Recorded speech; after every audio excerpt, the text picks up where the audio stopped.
Okay, before this video starts, I need to make a small correction. That's much more accurate, and there's a very good reason for that. When I finished up the Lightning Returns video, I turned my attention to the 1 year later video. Most of the hard work was done with a year's worth of Genshin Impact footage, a developed script, and a planned late October to early November window. I put that date there because I was accounting for the possible workload for my final semester of university classes. What I didn't count on was the amount of work actually required, so it was made clear that I may need to shoot for a late November release, sometime before version 2.3 happens. For the past few months, nearly everything that could go wrong went wrong. University work was ramping up, my Xbox was out of commission, my 10-year-old Xbox Live account was stolen by a hacker, certain games I wanted to get footage of refused to work. It was a storm that I wasn't prepared for. To put it simply, it deterred me from working on any large-scale videos for a good while. The only thing I was able to do was stream at a consistent schedule and create smaller, easier to edit videos like the Twitch highlights, so it doesn't feel like forever when waiting for another video to come out. It wasn't until recently that I managed to be free from heavy workloads that I could finally shift my focus to working on this video. That is, until I reread the script. The further I read through it, the more I told myself, is this really the script I want to turn in? To make a long story short, I rewrote the script and started the editing process from scratch. It sucks, but I want to create videos that I can look back on and say, yeah, I made that. Long-winded apology aside, I hope that you enjoyed the final product. If you liked the video, leave a like, share it around, and consider subscribing. Thank you, and enjoy.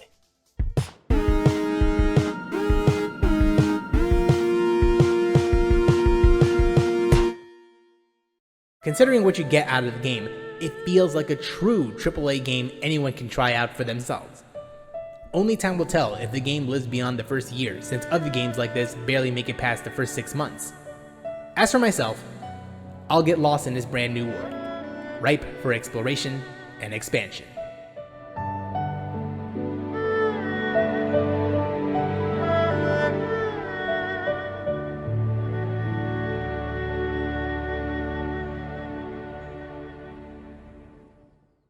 Man, it's only been a year since I made that video, and a lot has happened since then. From its humble beginnings to recently, Genshin Impact has seen a major success in the gaming landscape, especially one that developer miHoYo hasn't seen in any of their games in the past. I won't go over too many of the basics as it would feel repetitive when I covered them in my 1-month retrospective. Link to that video will be in the description if you're interested. Now, after playing Genshin for over a year, what do I think of it now that it has time to breathe? What works, what needs improving, but more importantly, do I still love it as much as I did when I first played it? Let's find out.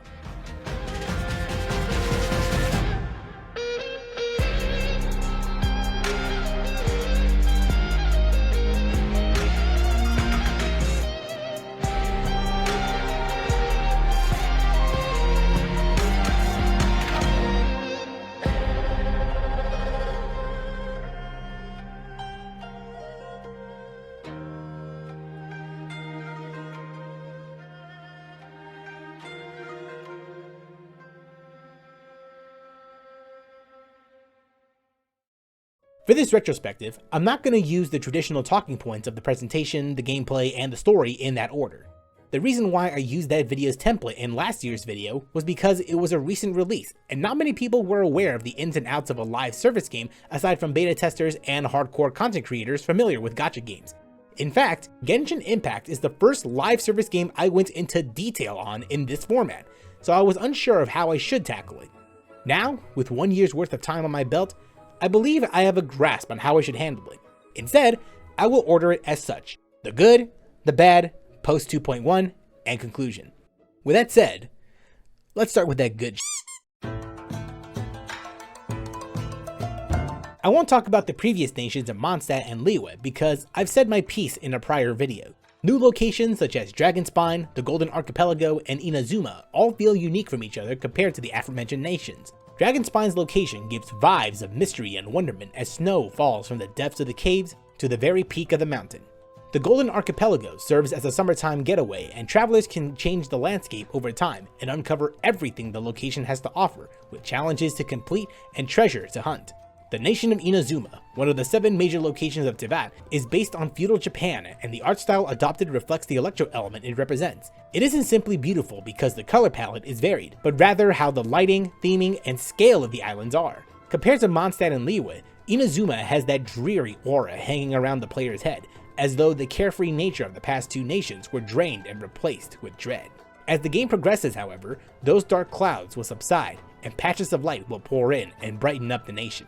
And the music! Once again, Yu Pengcheng, the composer for the game, makes magic with the compositions he creates. The songs in Dragonspine, the Golden Archipelago, and Inazuma felt as though they were crafted with a level of passion and grace unlike any I've played before.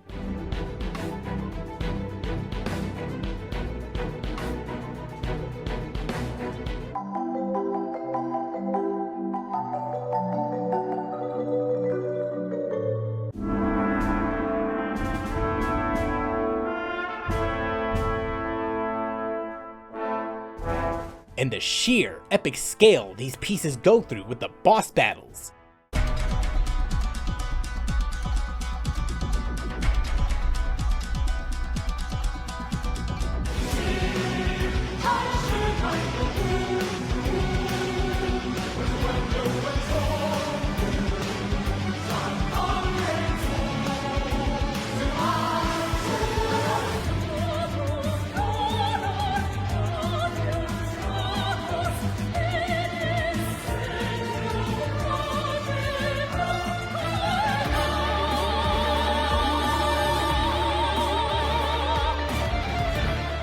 Utterly sublime. Before I move on with the gameplay portion, I'm going to say a supremely controversial opinion in the Genshin community. Let me pull up this dictionary entry here. There we go.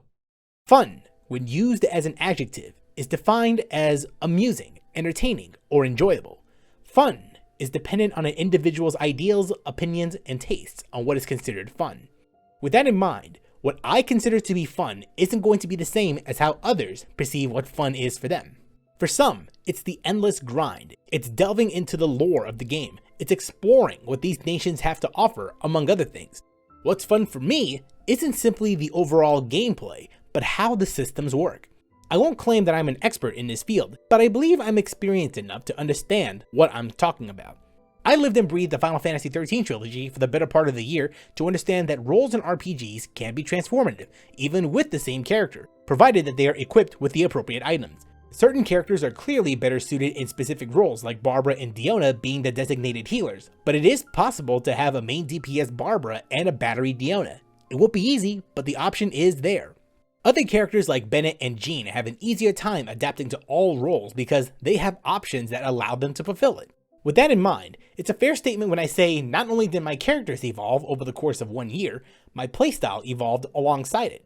Take my favorite character in Genshin Impact. Before my other favorite character, Beidou. Since patch 1.2, she has appeared in my main teams under different roles.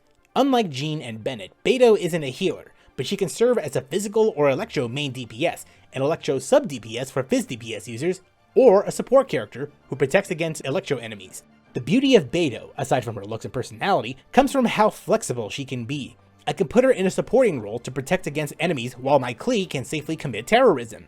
Conversely, Beidou can be an electro sub DPS and can create superconduct reactions when paired up with Kaeya, while Eula goes ham against enemies with their physical resistance reduced. Learning these fundamental mechanics and building teams around characters' abilities, any character in this game can be viable. This is something I value the most in Genshin Impact. The freedom to create, combine, and experiment with the tools the devs hand you. As a former fighting game player, I absolutely loved this level of freedom as I can fine-tune my experience to my preferred gameplay style. Let me show you what I mean. Ever since I had Eula, I was building teams around her that would give her the best benefit in combat. Initially, I put her in a team with Zhongli for his shield, Kaeya for cryo resonance with Eula, which grants 50% crit rate against enemies affected by cryo, and Beidou for electro sub DPS and enabling superconduct reactions. By the time 2.3 came around, I switched out my Beidou and Kaeya for Raiden and Chi-Chi. Raiden can fulfill Beidou's original role while granting extra energy for all parties along with being an electro burst DPS character. As for Chi-Chi, since the introduction of the clam set in 2.3, she became the new designated healer and passive attacker. Every single character in the game is viable in some capacity. All it takes is work and a bit of luck. Character quests, much like the Archon quests, have been around since the game's launch, and they are treated like interludes or epilogues to the main story, depending on the availability of the quest. This is the game's opportunity to get to know these characters, and for what it's worth, Genshin does it effectively. Certain characters like Xiangling and Venti get their time to shine, while Zhongli and Hu Tao's quests provide some depth in the game's lore. A lot of these quests in terms of mood can be philosophical or gut-bustingly hilarious. Beans, no!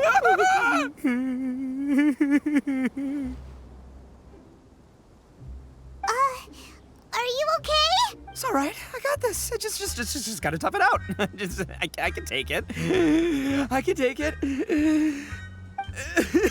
Who am I kidding? I gotta catch my breath here. Whatever it is you want, it's gonna have to wait. I need a moment. As a gacha game, players can expect to meet a wide variety of characters. Since launch, there have been over 20 unique characters introduced to Genshin Impact. Every single character, except Aloy, has some depth in their story, some more compelling than others. Take Zhongli for example. While the pacing is a point of contention, his second story quest is rich with history and insight of one of the boss domains. Eula meanwhile is born from the Lawrence clan, a family who were known to be tyrannical rulers when they took over Mondstadt long ago. She joined the Knights of Favonius and intended to distance herself from the family name, despite Mondstadt citizens saying otherwise. I know she's a Knight of Favonius, and that the Knights wouldn't misplace their trust, but the name Lawrence carries too much weight with it.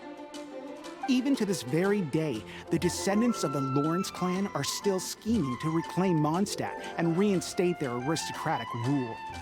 And if that wasn't enough, here you are purposefully using their awkward way of speaking just to put on an act? Don't you care for the feelings of us ordinary folk? There's more to go through, but I wanted to highlight these stories in particular because I found them compelling.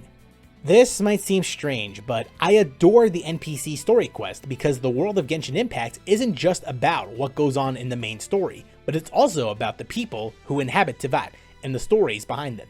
In fact, in Inazuma, certain NPC quests changed the landscape over time, and it left a big impression on me because it felt like I was affecting and impacting other people's lives for the better compared to the main quest.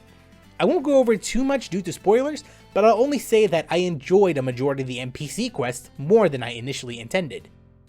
Introduced in patch 1.4, Hangouts are side stories that focus on a handful of characters and follow different paths depending on the choices players make.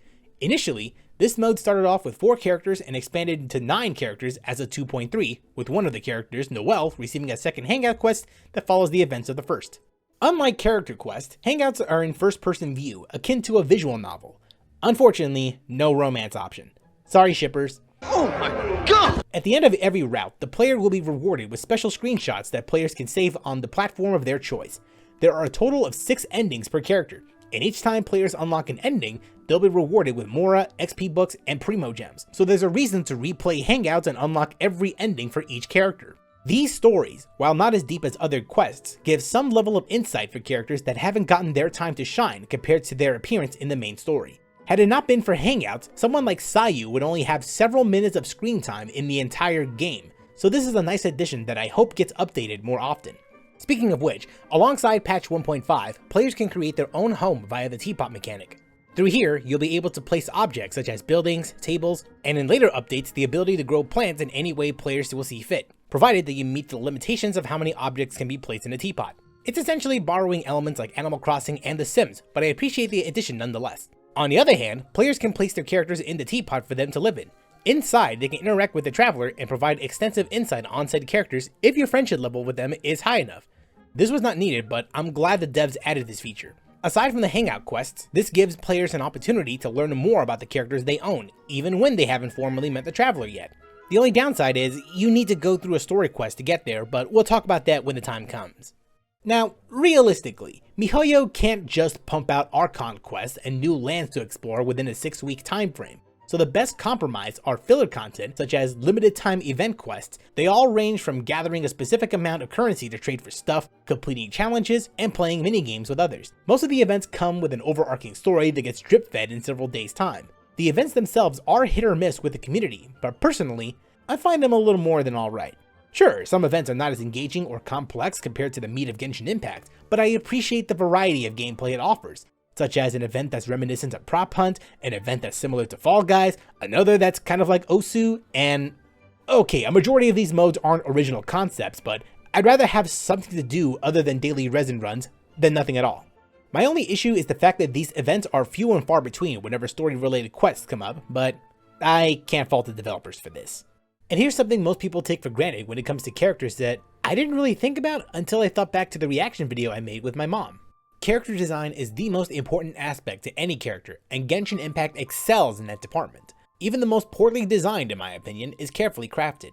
From what they wear to how they move in gameplay, no two characters look identical.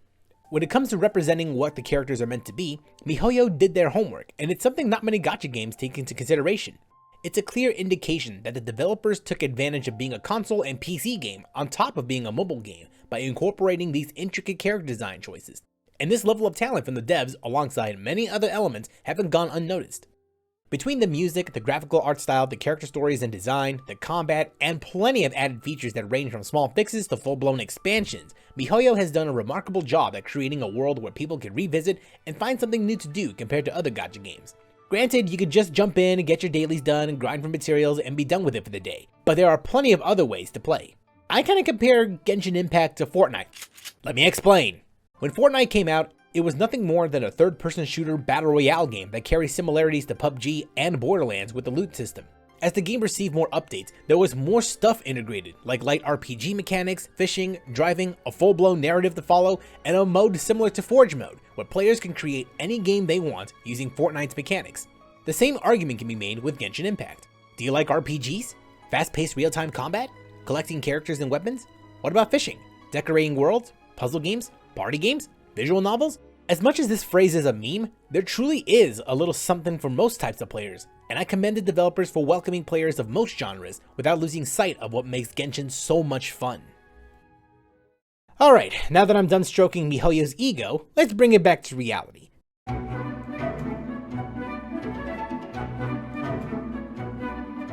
While I believe that the overall presentation remains the best part of Genshin Impact, I must admit, however, that certain elements can feel a little been there, done that. Example, character movement during cutscenes. When put under an analytical lens, the animations aren't as impressive. If anything, it feels outdated, as if the developers borrowed an animation pack from the PS2 era. Actually, that's not a fair statement because some PS2 games have better in-game cutscene animations compared to Genshin Impact. Now, don't get this confused with pre-rendered cutscenes. There is a difference between these two cutscenes on your screen. One features more complex animations that no doubt took time and effort to craft, while the other is limited to a small selection of animations shared by a majority of characters. Okay, here's an easy solution. Make every single cutscene like the pre-rendered cutscenes. In an ideal world, I'd be behind that suggestion 100%, but it's easier said than done. Aside from the fact that it would take longer to develop than the 6-week period the devs imposed on themselves, it wouldn't be efficient for everybody involved, including the players. I made this as a talking point for my Final Fantasy XIII 2 review, but to summarize, had Genshin Impact come with nothing but pre-rendered cutscenes like Final Fantasy XIII, the size of the game would balloon to at least an extra 20 gigabytes more. The longer a pre-rendered cutscene goes on for, the larger the overall file size will be, especially for high-quality video files. Which is likely the reason why the devs removed the Golden Archipelago and all related content instead of being a mainstay like Dragon's Mine. Personally, I would have liked for the content to stay so downloads wouldn't be large if, hypothetically speaking, these events were to come back, but I understand why MiHoYo came to that decision. I don't have to like it, but I can at least accept it. I mean, the last thing we need is another Modern Warfare situation. That's a huge bitch! I've mentioned before that I love the gameplay of Genshin Impact because of the many playstyles the characters offer. Mechanically, however, it's a topic I wrestled with if I actually like the combat of this game or not. I'm very particular when it comes to how characters control in-game. It's not something that can be easily described because people have different ideas on how control should work. Some like the floaty but complex nature of Kingdom Hearts 2 over the simple but clunky controls of Kingdom Hearts 1. Others feel the opposite. It all comes down to preference in this case. With a large and growing roster of characters to play as, there's going to be a time where certain characters won't click with players based on preference, myself included. Which leads me to... Initially, Klee was one of my most wanted characters when she was new. If you refer back to my 1 month later video, it checks out. But once I got to level her up, take her around for grinding, use the best artifacts I had at the time, and use her in a team, her playstyle doesn't grab me as much. Catalyst characters typically shoot out their elemental damage quickly and apply status effects like Lisa or Mona. Klee doesn't work that way. Her normal attack is a slow-moving projectile that travels in an arc. Her skill throws one large bomb that explodes into mini-bombs in a small area, and her burst only works if she's on the field. If she switches out with another character while the burst is active, the burst ends. So certain team compositions are out of the question. I don't hate Klee's playstyle, but compared to Beto and Eula, it feels very rudimentary and inconsistent with other characters' abilities at times, and Klee's far from the only character that has some level of inconsistency and clunkiness. Kujo-Sara's abilities are similar to Bennett's buffs, but you need to activate the elemental skill first and then aim your arrow towards the enemy to trigger the buff. Jinyan's abilities are more fit for an electro or cryo user than a pyro wielder. And then there's Lisa, said to be one of the most powerful mages in the game. Not only a 4-star, but her ascension stat is Elemental Mastery. What? You know, I could explain why this is puzzling, but it would take another 30 minutes to explain everything, so here's some text on the screen. Pause if needed. Again, these characters, among many others, aren't the worst, but there's enough inconsistency to turn some players off. In that regard, why would players bother leveling characters when the main attraction, the story, arrives every 6 weeks or so? The Abyss is why. The ultimate challenge, the game mode that separates the kids from adults, the one area where people can show off one of two things: how highly skilled they are or how much cash they burned. Rewards are distributed based on how fast players are able to complete it. Every 3 stars means more Mora and more Primo Gems. I don't hate the idea of being graded and rewarded on performance, but I hate the execution of what MiHoYo believes is adding difficulty. I like challenges as much as the next person, but when the answer to adding difficulty to 4s is adding more health to new enemies, it feels artificial than natural. It's kind of like rubber banding AI in racing games. Yeah, it makes the game challenging, but not exactly in a manner that's fair. This includes enemies whose startup animations count as invincible frames. That's 5 seconds wasted that could have gone towards completing the challenge on time. The reason why I'm so meticulous about this topic is because MiHoYo is so demanding of what they expect from players. Personally, I don't have too much of a hard time completing the Abyss because I'm at that stage in Genshin Impact where I can complete most of the content provided. Most. But there will come a time where the Abyss will introduce new mechanics such as health training, and the meta will lean towards healer characters. Wait a minute. Having only one healer isn't enough, so healer-focused characters like Chi-Chi, Barbara, and Kokomi, who was released around this time, not by coincidence but we'll discuss business practices further in, became part of the meta after nearly 1 year of neglect. Okay, I'm kinda split on this decision. On one hand, this change of the Abyss meta makes certain limited characters feel irrelevant and punishes players for rolling and spending money on strictly DPS characters. Hey, you invested thousands on characters like Hu Tao and Xiao, characters whose skills cost health. Having fun? Good! Here's a corrosion floor in the Abyss and some wolves who will drain your health continually. No need to thank me. Anyway, here's a Kokomi to solve all your problems at the low price of a mortgaged home. On the other hand, this encourages players to experiment with characters that were covered in cobwebs for months. I haven't used Chi-Chi for at least 6 months, but I gave her a second chance in the new team once 2.3 came around. And really? She can be a viable team member, not just in healing, but in damage output as well because of the clam set's effects. Regarding the Abyss, this is far from ideal, but I hope that this change may lead to a shift where the timer is removed so healers can be viable again. Don't worry, we'll get to that much later. Oh yes, everybody's favorite RPG feature, grinding.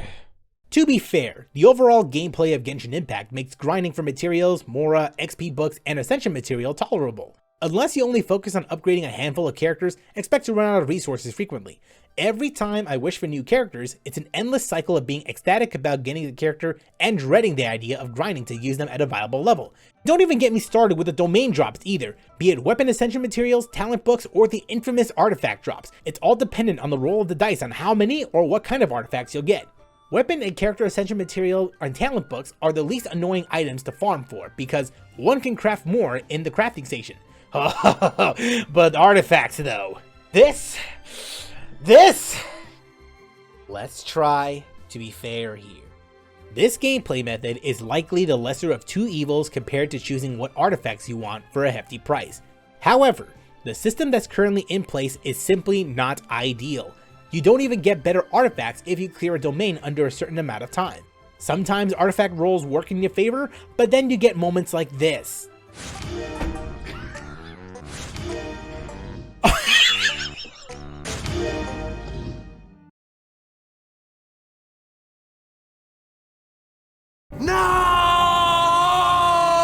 By this point, I just threw my arms up and decided to keep and switch around my best artifacts and weapons between other characters. It's not the most effective way of playing the game, but it was either saving my resin for more important materials or wasting more resin on artifact domains, only to not be given the correct set, the correct main stat, the correct substats, or all the above. The Archon Story has been running since the launch of the game. From Mondstadt to Liyue and Inazuma, the traveler treks across each nation and aids the citizens in an overarching story related to the nation. So far, these story quests range in quality, from one of the best the game has to offer to the most puzzling the game has to offer. On one hand, some of the quests, particularly the Archon quest in 1.4, introduced elements that may potentially take it to interesting directions. Some would argue that 1.4's Archon quest is the best main quest so far. I agree. To an extent, more on that later. On the other hand, at least 50% of the stories were not that engaging. Most of the quests consist of going to a location, speaking to an NPC, going to another location, either engaging in battle or more speaking. Rinse and repeat. I won't say that they're the worst I've played through, but considering how high the bar was, I'm lying if I said that I didn't expect better. In terms of character quests, I don't mind playing through them, especially if they're favorites of mine. Sometimes, however, certain character quests can feel a little boring? I'm not sure how to explain it properly. There isn't one specific element that makes it boring, but rather a combination of them, be it the flow, the pacing, or how it represents the character. One thing is certain, only one character quest felt less like the rest, and more like a lesson in law. Yanfei! Out of all of the characters, Yanfei's story doesn't feel like her story, but rather a story involving a citizen and a salesperson. Through this quest, players don't really get to know Yanfei in the same way players get to know the others. It doesn't help that this is the only way to unlock the teapot home, so if you want to start decorating, you'll need to complete this lengthy quest, so time to mash that skip button and not learn a damn thing about Yanfei. I don't normally say this because I usually would want to learn about the game's world, but trust me when I say, skip through Yanfei's quest, you're not missing out on anything important. What I've noticed during the 1 year of play is how silent our character is most of the time. Under normal circumstances, it shouldn't bother me that much because plenty of other games had silent protagonists and they worked out fine. So why don't I feel the same way for Genshin? Well, let's look at the cutscenes for a second and take it step by step. The cutscene starts and the traveler and Paimon mind their own business until you encounter something or someone. Paimon starts talking and the player chooses what the traveler would say, and either an NPC will respond or Paimon relays the message in her own words. Take a wild guess how many times this happens throughout the game. Wow! Paimon never realized how uplifting this number was! He seemed very early when he was making that oath there. Let's get him down. He won't be tricking anyone anymore. Where'd he go? Wait, hey! Shenha! They both have pretty strong taste. Trying to sneak up. Shut up! Oh my god, I don't care! For 98% of the game, Paimon either tells us, the audience, what's going on, or Paimon serves as the traveler's voice box. This isn't to say that this is all of the voice actor's fault, because when both versions of the traveler speak, they did what was needed. The same can be said with Paimon's VA, because chances are, the script calls for it. Now, I hear you in the back. You might be saying, hey, both Aether and Lumen have more voice lines. Tons of them. They can be found in their profile. To that I say, yes, that's true. But let me ask this, and be honest about your answer. Where was this information presented? How many of you knew about this before watching this video? Even then, how many of you actually used that feature to hear the traveler's lines? I'm certain you did this for other characters, but the travelers? The developers didn't make the effort to notify players and new voice lines for the travelers, so why should I? If there had been a flashing notification box on some corner of the screen, this would be a non-issue. With such an imbalance of spoken dialogue and player input in cutscenes, it leaves me wondering, what was the point of the traveler if you're not going to let him think as a real character? If they are meant to represent the player like Claude from GTA 3 or the main characters from the Persona series, I can understand the silence, but here's something that ruins the immersion. The traveler isn't supposed to represent the player because, in the game's story, they have a defined personality, goals they want to reach. Remember the best quest in the game people are frothing in the mouths for? Let's bring that back up and show why it's the best and simultaneously the worst quest in the game for reasons I'll explain soon. Hey! Could that be? Lumine. Aether and Lumen. Not Matilda, not Edward, and certainly not that. Just brother and sister who would go to the ends of the world to be together again. The Traveler is an established character. Imagine how players would feel if they get to create their version of Commander Shepard in Mass Effect, and instead of allowing them to interact with characters like so. No trade negotiation is worth ruining your life for. Let it go and get help. You don't understand. Other characters like Rex or Tali do all the talking for Shepard. Not only would it feel unnatural and awkward, players would feel disconnected from the world the developers are trying to create. Aside from what happens later, but that's beside the point. MiHoYo has a set goal on where they want the game to go. They have a potentially 7-year roadmap laid out for all to see, so any way the player wants to feel like they're a part of something greater is dependent on that roadmap. Thing is, this was advertised as something larger than any other gacha game before, and had attracted a group of people who are looking for stories that rival other RPGs. As the story progressed, some of us felt disappointed on where the story was headed, which is a shame, because had it been a single player game like Breath of the Wild, it could open up opportunities for some player expression. Maybe I want to knock some sense into Teppei when he's looking worse for the wear. Maybe I wanted that outfit Ayaka offered. Maybe I don't want to be involved in a civil war that has little to nothing to do with the character's goal. And what do we, the players, get instead? Dialogue choices that lead to the same outcome. God damn it. Look, if you like the story so far, more power to you. I can think of plenty of reasons why anyone would follow the story. The stories of Genshin Impact are detailed, diversified, and well made when they're done right. The lore is intriguing and immerses the player into its world. The side stories, especially the NPC side quests, are compelling enough to see through to the end. But at the same time, I can also think of an equal number of reasons why anyone shouldn't. The main story in recent months have seen a downgrade in quality, most likely due to a change in writers and the need to sell more characters in a timely manner.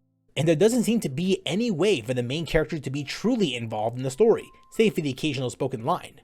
I'm disappointed that not much more is being done with the idea, when other games have done a much better job in welcoming the player to their worlds. I'll still follow the game's story because it is engaging at times, but now I will feel skeptical regarding the writing team's efforts in making a quality story. Or at least that's what I would say had it not been for 2.5 story quests. In the third Inazuma Archon quest, we've come to learn that there exist two different Raiden Shogun, one as a puppet carrying out the pursuit of eternity, while another lives within the puppet, known as A through the plane of Euthymia. Now, A is coming to grips with this pursuit for eternity, while the puppet retaliates in response to this sudden change. A literal internal struggle. I'm not gonna lie, I predicted that this was going to happen based on her first character quest. When we went out with A as she's being exposed to the outside world and witness how the Inazuma of today functions, I believed there would be a quest where the puppet would see A's revelation as a potential threat to the pursuit of eternity, because it would mean A wouldn't have any further use for the puppet and attempt to combat against his creator in order to remain in control of the body. It's a story I've heard before, but what's more important to me was how the story would get there. It's one thing if I can imagine what the story would look like, it's another thing for the developers to illustrate it. As I said earlier, I was skeptical about the writing team's efforts given the Inazuma Archon quest. I'm glad I was sort of wrong on that front. The lore has fleshed out further, the pacing of the story beats felt just right, and the acting from the Raiden Shogun is exceptional. Perhaps it was more that she went ahead of me, put herself in front of me, so that I would remain hidden. In any case, by the time I realized what was happening, yes, it was too late. I arrived only in time to hear her dying breath. Also, a small detail I noticed when playing through the story. When you play as A in certain parts, you feel what she feels through gameplay. From her internal struggles to raw power expressed throughout her duel.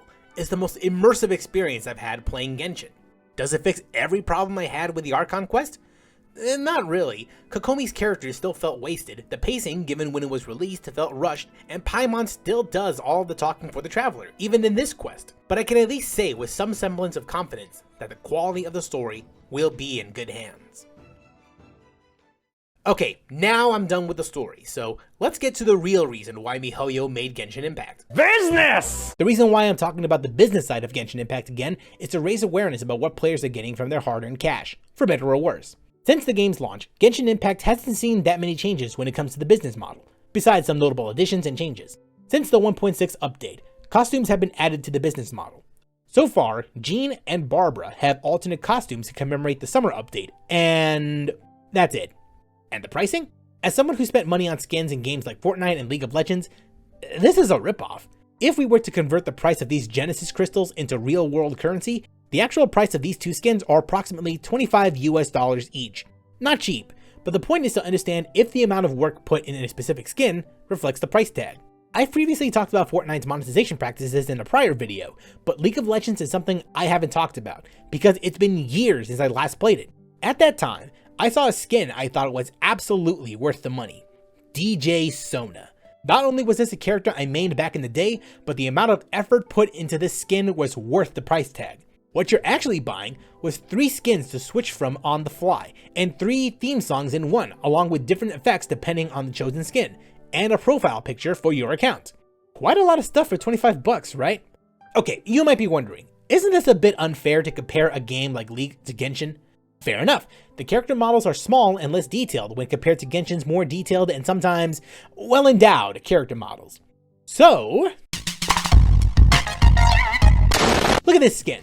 This was worth 20 bucks at the time of purchase before Epic Games changed the value of V-Bucks. It may only be a skin and nothing else, but when compared to the default skins, this has more effort and imagination put into it. In that regard, looking at the Jean and Barbara skins, when considering what the competition offers, they aren't as extravagant. In fact, Jean's skin, in my opinion, is not worth the price tag. It should be noted that one of these skins was earnable through an event during the 1.6 patch, but was made purchasable after the event ended. If MiHoYo decides to bring more skins in the future, I hope to see better looking skins at a reasonable price. Before version 2.0, summoning on the weapon banner was not exactly a wise investment for wishing on a specific limited weapon, as demonstrated by Scuffed Tim the Tatman. Fuck!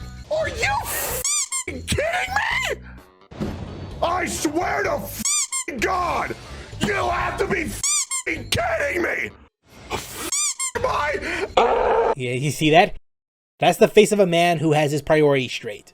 Even if one were to spend approximately $2,000 US, there's no guarantee that you'll get the weapon you desire. Once version 2.0 dropped, MiHoYo added a pity system where players can choose the desired weapon to wish for. If they didn't get the weapon they wanted 2 times in a row, the next 5-star weapon will be the one they choose. The downside to this pity system is it doesn't carry over like the event limited characters, so you can't build up pity similarly. You won't spend $2,000 and not guarantee a weapon you want like before, but the high investment to guarantee anything in the weapon banner still lingers. While appreciated, it still isn't recommended to roll on the weapon banner unless there's a similar situation where the Staff of Homa and Wolf's Gravestone plus a good collection of good 4-star weapons are together in the same banner again. And then there's the methods of making the character banners enticing. As mentioned before, all games with loot box mechanics, including gacha games, are created for the sole purpose of making money.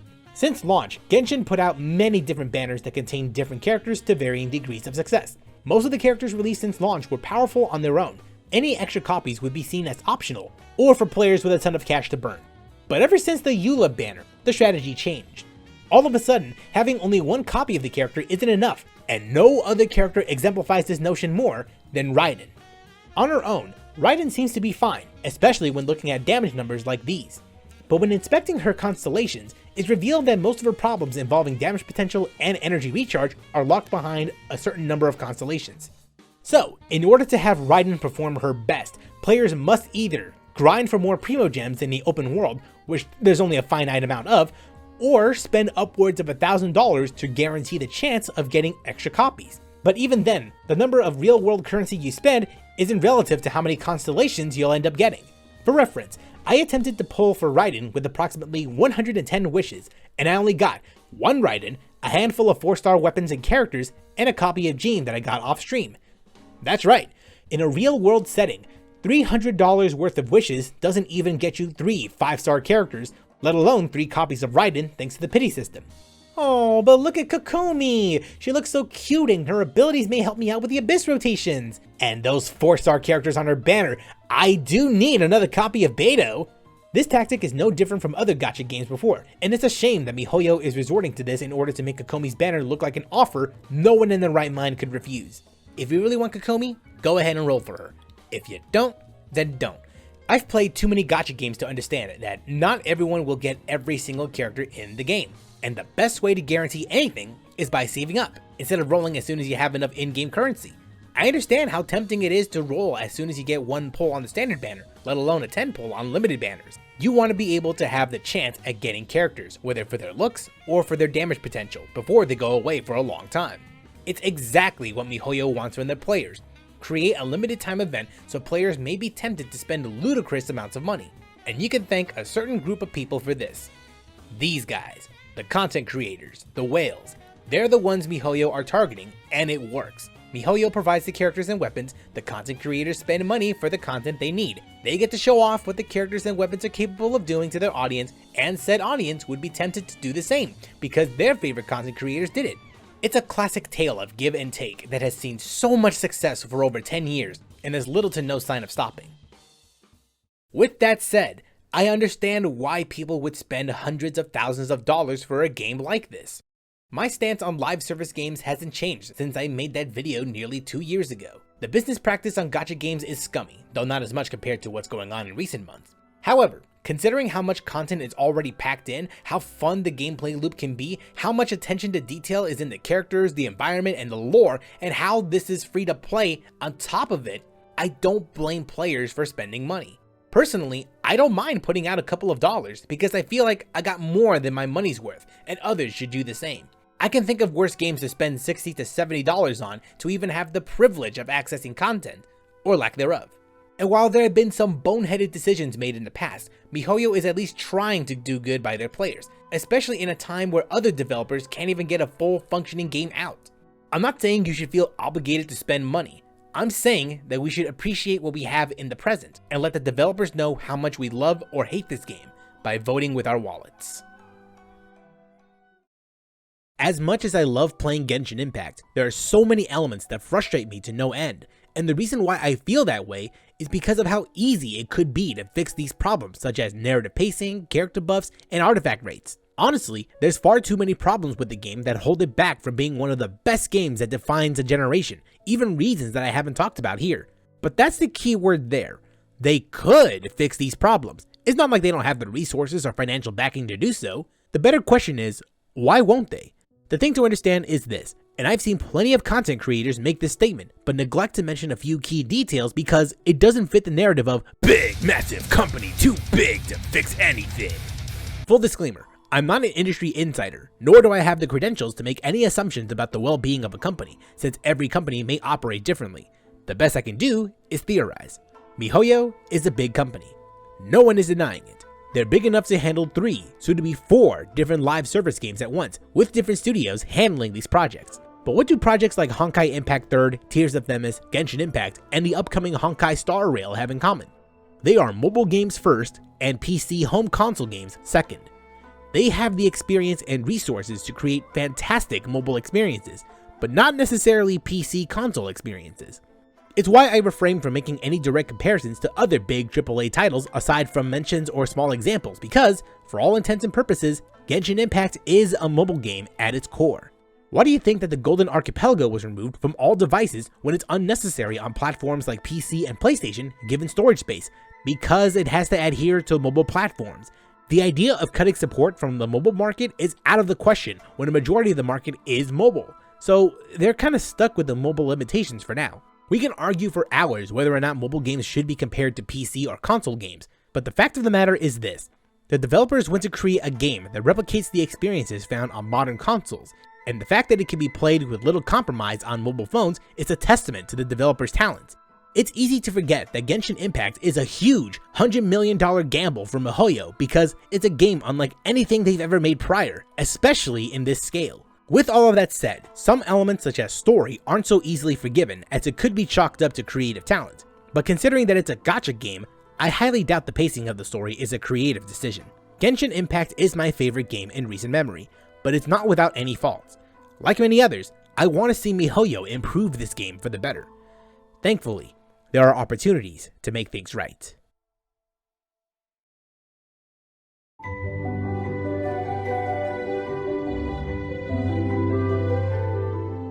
A whole bunch of content additions and quality of life improvements were introduced, such as new hangout quests, new explorable areas in Inazuma, and a bunch of events to partake in.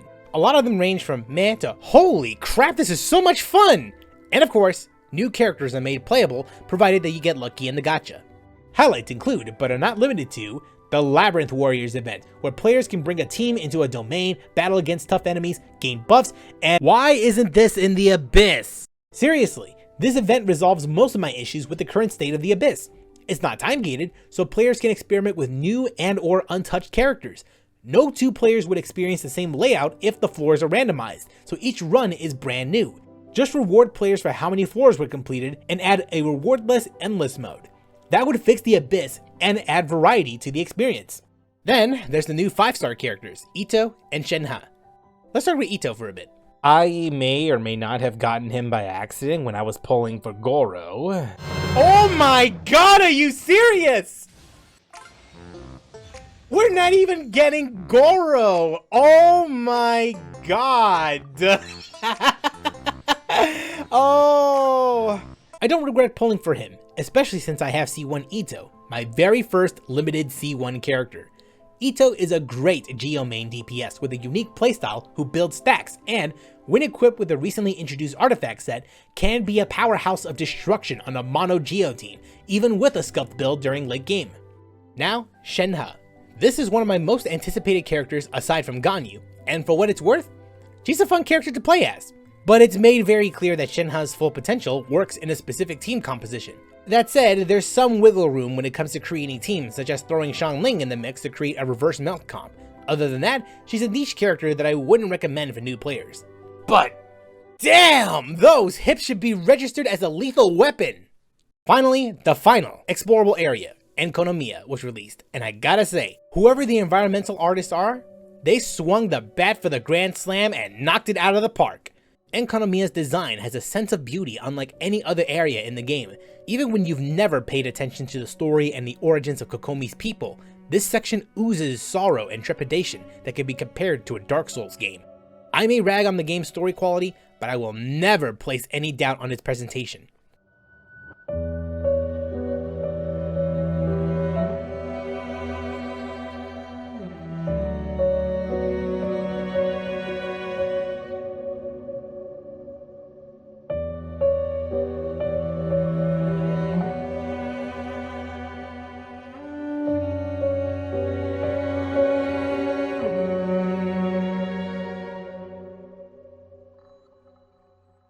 Tragic beauty made manifest.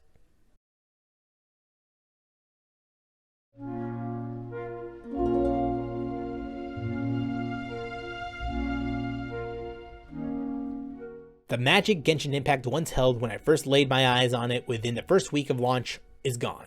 The story wasn't what it used to be, the gameplay mechanics felt inconsistent, the RNG in all aspects can be unforgiving, and certain design philosophies felt outdated. Under a critical eye, this game isn't the best of its kind. If we were to compare it to other AAA games, it's unremarkable. From the sounds of it, the love I had for this game in the beginning was more than what I have now. Throughout this video, it sounded like I despised, maybe even felt regret for even spending any amount of time and money into this game. But did I ever fall out of love with Genshin? Ho! Staff of Homa! Yep, it works, baby! Ho! Yeah, I think those clips speak for themselves. When everything works as intended, the gameplay can be fun, the characters can be complex, the visuals can be striking, and the music can be awe-inspiring. This isn't a perfect game, but when considering other AAA options out there, this is the best live service game out there. It was functional out of the gate, it was content rich for the time, there was a consistent stream of content drops in 6-week intervals, and it's free to play, for the most part. Some of these live service games could only dream of being a success story like Genshin Impact. I want this game to grow as much as any other fan, because there is potential to make Genshin bigger and better than it is at its current state. And while the developers are making baby steps to regain the player base's trust, it will take time and real effort to recover from all of this. In a crazy sense, I still recommend trying this game because there really isn't anything like it for the time being. Just understand what you're getting yourself into and take your time. The worst sin to commit in a game like this is to rush through everything, when it's more rewarding to stop and smell the roses. Speaking personally, I'll see through this adventure to the end, and I'll enjoy and endure every single moment, from the worst to the best. Now, and forever.